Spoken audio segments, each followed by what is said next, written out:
Senhor ministro, esse tema é muito relevante, ele vai muito além, talvez, daquela percepção imediata que todos nós temos quanto à questão orçamentária, quanto ao impacto fiscal, quanto ao impacto que isso debruça sobre as contas públicas federais, mas que, de uma maneira geral, isso começa a espraiar por todo o Brasil, na esfera estadual e municipal, como muito bem relatado pelo senhor aqui.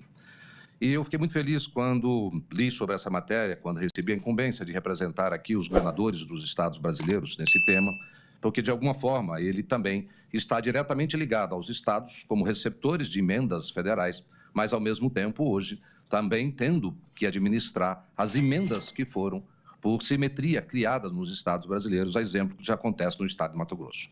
Lá já foi criado os 2%, semelhante ao que existe de emendas individuais no Congresso Nacional, nas emendas parlamentares individuais, também no estado de Mato Grosso, e eu tenho notícias que em diferentes patamares, ou alguns próximos ou exatamente igual ao federal, já está acontecendo em todos os estados brasileiros, em alguns municípios, e isso, uma onda e uma avalanche, provavelmente vai chegar aos mais de 5 mil municípios brasileiros.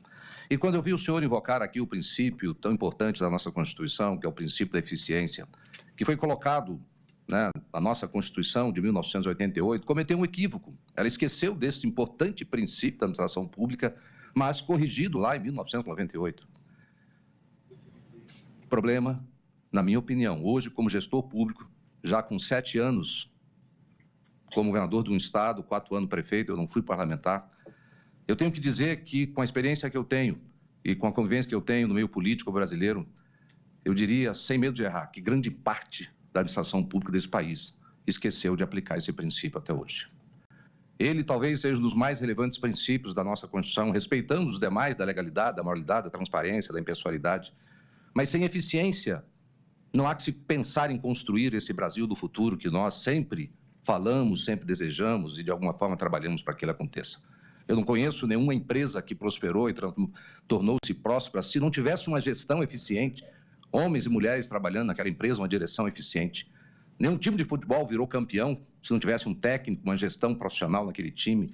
Nenhuma orquestra ficou famosa se não tivesse um processo profissional, um técnico, maestro ali para tocar aquela sinfonia. E o Brasil hoje, ele carece de um olhar mais profundo sobre esse princípio da eficiência, porque sem ele nós vamos continuar sendo eternamente o país do futuro. Quem conhece, eu tenho certeza que nesse plenário, em todos os cantos do Brasil, países chamados de primeiro mundo, por trás desse sucesso que eles alcançaram e construíram ao longo dos anos, se você olhar, existem alguns fatores que sustentam esse crescimento, mas a eficiência do Estado naquele país, naquela nação, seguramente justifica e explica o patamar que eles chegaram. Por isso que toda vez que eu tenho a oportunidade de falar sobre isso, por isso que me trouxe muita alegria, e quando eu li um pouco sobre o tema, e no grupo dos governadores, nós estamos tendo dificuldade de ver quem vinha, quem não vinha, um tema que todos têm grandes atribuições nos seus estados, mas chamou a minha atenção e por isso que aqui estamos com essa missão de representar os governadores. Então, senhor ministro, eu chamo a atenção para o segundo ponto, que é a qualidade da alocação dessas emendas. Nós temos aí no orçamento federal 50 bilhões de reais. É muito dinheiro. 50 bilhões de reais, e eu poderia, já falei isso algumas vezes, desafiar em todo o Brasil quais as obras estruturantes, quais os impactos relevantes que tão grandiosa cifra de recursos produziu nesse país. Não estou aqui tirar o mérito das pequenas intervenções, mas um país também não cresce se ele não for capaz de fazer as suas grandes obras, fazer as suas grandes ações. Nós já temos muitos programas sociais, nós precisamos investir de maneira qualificada para que os recursos possam produzir um país que se torne competitivo no plano interno e no plano internacional. Então, essas emendas, hoje, elas servem muito mais como instrumento da gestão política dos seus atores, de interesses eleitorais, do que dos interesses maiores da sociedade brasileira e do nosso país.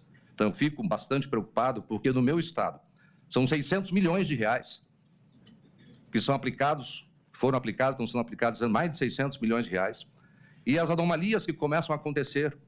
Não satisfeito com os 2%, eles criaram, por exemplo, já é objeto de questionamento nesta mesma corte, as emendas de bancada. Não satisfeito com os 2%, foram lá e criaram o mecanismo das emendas de bancada como se pudesse, por simetria, replicar aquilo que a Constituição Federal prevê de emenda de bancada.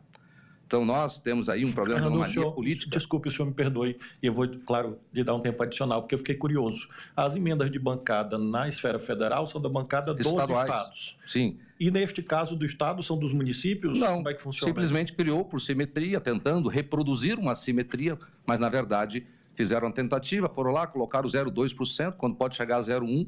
Nós questionamos, está nesse momento, sob relatoria de um eminente ministro aqui dessa corte, o nosso questionamento da constitucionalidade dessa interpretação equivocada de fazer por simetria, como já foi questionado os 2%, mas foi decisão dessa corte que por simetria poderia replicar nos estados e, portanto, nos municípios.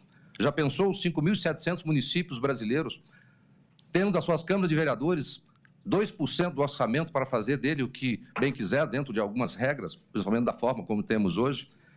Se levantamentos recentes comprovam, senhor ministro, que dos 5.570 municípios brasileiros, a metade deles conseguiram investir algo próximo de 3%.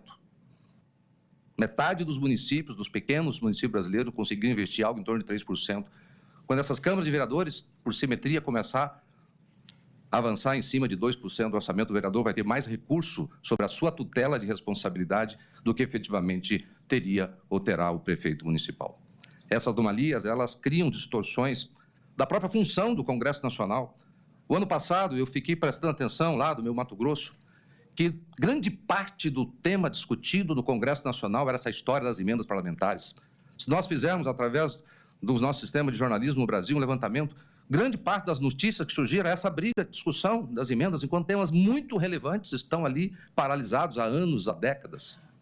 Poderia citar aqui como exemplo o Código Penal brasileiro de 1940, enquanto hoje um dos grandes problemas desse país é a violência ascendente, crescente, e o Congresso parece que não encontra tempo para discutir temas normativos. Ele deixa de exercer a sua mais absoluta e indelegável função, que é legislar, atualizar as normas desse país para que ele funcione de maneira harmônica, de maneira eficiente, dentro de novas realidades que se transformam a cada momento, e ele fica o tempo todo com esse tema sendo colocado em pauta.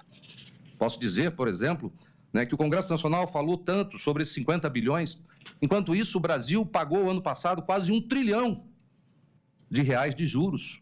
Pagou não, incorporou no principal, porque se temos déficit primário, não estamos conseguindo pagar esses juros. Um problema que cresce a cada dia, e isso parece que não incomoda os nossos legisladores. O déficit da Previdência, o ano passado, senhoras e senhores, foi de 416 bilhões de reais.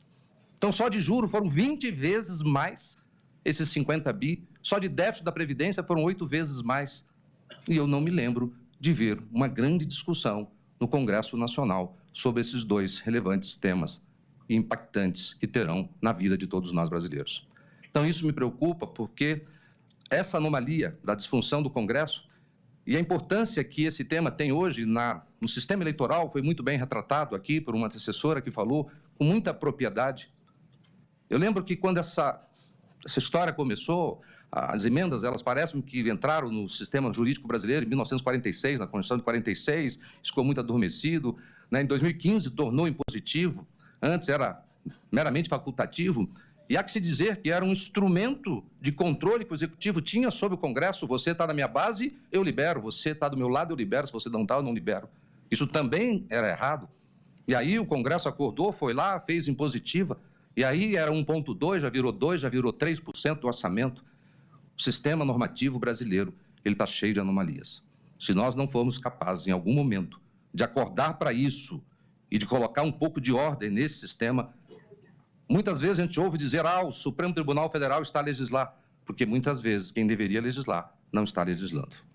Não é função, na minha opinião, como chefe do Executivo, ver nossos eminentes, e aqui manifesto o meu respeito a todos, membros do Legislativo brasileiro, adentrando essa seara de ordenamento de despesa e de alocação de recursos.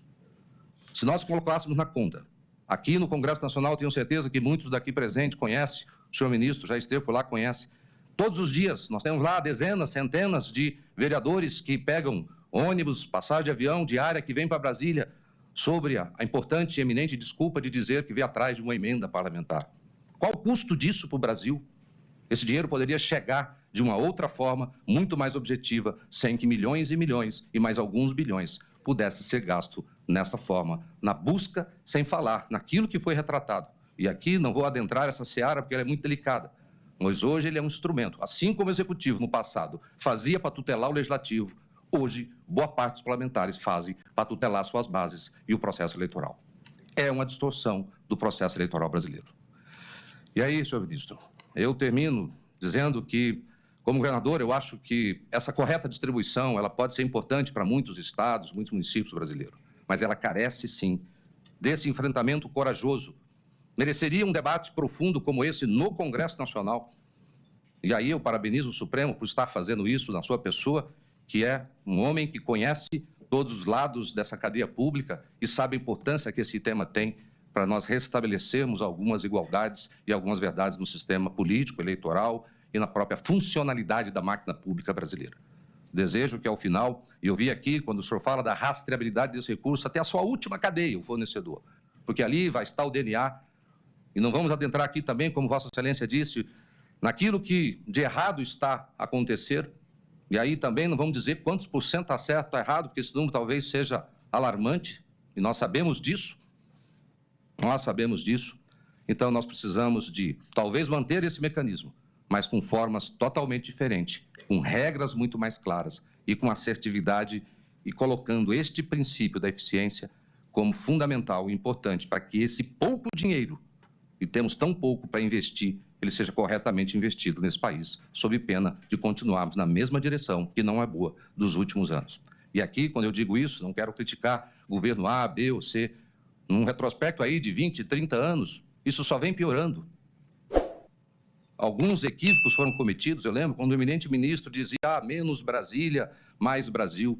Parece bonito dizer isso quando não se conhece verdadeiramente o DNA do mundo político e principalmente do submundo político. Então, nós temos que ter cuidado com as decisões que tomamos, porque elas podem impactar no momento sensível. O Tribunal de Contas da União já declarou, vamos ter, como disse aqui o professor, um colapso em 2027, mas ele pode ser muito mais profundo daquilo que nós imaginamos pela realidade de tantas anomalias, e esse sistema, da forma como está, ele é uma anomalia no sistema da administração pública brasileira. Muito obrigado.